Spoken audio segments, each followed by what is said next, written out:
Okay, one of the problems I see guys having online is they struggle to put a distributor into a small block Chevy, whether or not they're starting fresh with a new build, put a camshaft in, swapped out an intake for whatever reason.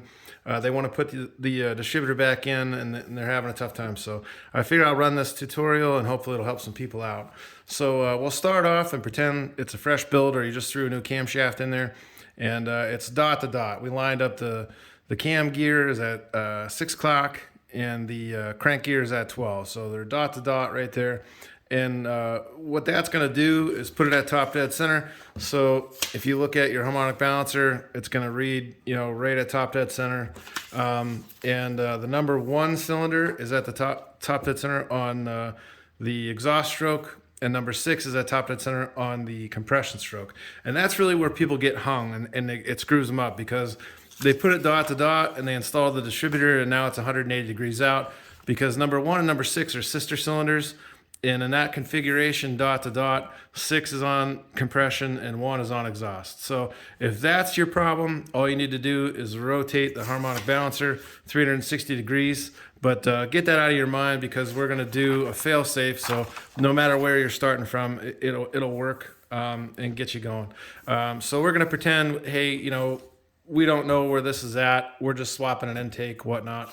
And what we're going to do is pop the driver's side valve cover off. And I've seen people online say, put a feather over the hole, put your thumb in there.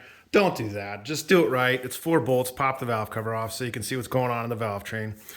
Take a look at this. It's real easy to see on the small block Chevy. Obviously, this is the exhaust valve. You can see the exhaust port. So we're going to look at the intake valve on the number 1 cylinder. You're going to crank the motor over by hand clockwise, and when you see the rocker arm dip down and come back up, then you know for a fact it's on the compression stroke, and it's the number 1 cylinder. So you're going to keep rotating, and you're going to rotate it around on the compression stroke to 10 degrees before top dead center. Now there's a few variations of this setup here. Some have the numbers on the balancer with a pointer, and some have the tab. Either way, I mean, it doesn't matter. One's inductive and one's deductive, but in this particular instance, it doesn't matter. Just put it at 10 degrees before top dead center. And then you're gonna go ahead and take your distributor, drop it in. Remember, it's clockwise on a small block Chevy, and it's cut one way. So when you drop it in, it's going to move to the right. It's going to move clockwise a little bit. So if you're aiming, maybe aim the rotor towards 2. When it drops flush to the block, it'll be aimed at 1. You're 10 degrees before top dead center. Fire it up, throw a timing light on it, and you should be good to go.